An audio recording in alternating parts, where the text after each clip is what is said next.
খালি পায়ে ৩,৫০০টিরও সিঁড়ি অতিক্রম করে ছবির সাফল্য কামনা করলেন জনপ্রিয় অভিনেত্রী জাহ্নবী কাপুর। ভারতের অন্ধ্রপ্রদেশের বিখ্যাত তিরুমালা ভেঙ্কটেশ্বর মন্দিরে দেখা মিলল ফের জনপ্রিয় অভিনেত্রী জাহ্নবী কাপুরের। আসন্ন সিনেমা পেড্ডির সাফল্য কামনায় খালি পায়েই প্রায় ৩,৫৫০টি সিঁড়ি অতিক্রম করে মন্দিরে পৌঁছেছেন এই অভিনেত্রী। সেই যাত্রার ছবি এবং ভিডিও ইতিমধ্যে সামাজিক যোগাযোগ মাধ্যমে ব্যাপক আলোচনার জন্ম দিয়েছে। মন্দিরের উদ্দেশ্যে যাত্রাকালে জাহ্নবীকে দেখা যায় ঐতিহ্যবাহী দক্ষিণ ভারতীয় পোশাকে, লেহেঙ্গা চোলিতে সজ্জিত অভিনেত্রী কোনো তারকা সুলভ আড়ম্বর ছাড়াই সাধারণ ভক্তদের মতোই ভক্তি ভরে সিঁড়ি বেয়ে উপরে ওঠেন। তার এই সরলতা এবং আন্তরিকতা প্রশংসা কুড়িয়েছে নেটিজনদের মাঝে।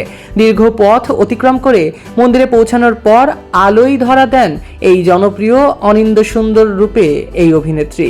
বেগুনি রঙের রেশমি শাড়িতে সেজেছিলেন এদিন এই অভিনেত্রী। সঙ্গে ছিল গলার হার, কানের দুল, চুড়ি এবং কোমরবন্ধনীর মতো ঐতিহ্যবাহী অলংকার।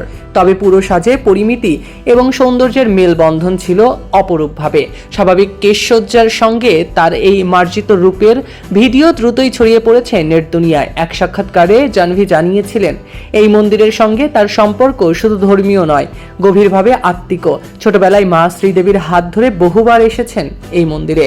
মায়ের স্মৃতি, মানসিক প্রশান্তি এবং আত্মিক শক্তির খোঁজে এখন প্রায়ই প্রতি বছরই তিরুপতি বালাজির দর্শনে আসেন এই অভিনেত্রী জাহ্নবী কাপুর। ধর্মীয় বিশ্বাস, পারিবারিক আবেগ এবং পেশাগত সাফল্যের প্রার্থনা সব মিলিয়ে জাহ্নবীর এই তিরুপতি সফর ভক্তদের কাছে আরও একবার তার ব্যক্তিত্বের মানবিক এবং আধ্যাত্মিক দিকটিকেই তুলে ধরেছে। আপনাদের কেমন লেগেছে জাহ্নবীকে কমেন্টে জানাতে ভুলবেন না। সৈকত আহমেদ নূর, সেলিব্রিটি লাইফলাইন।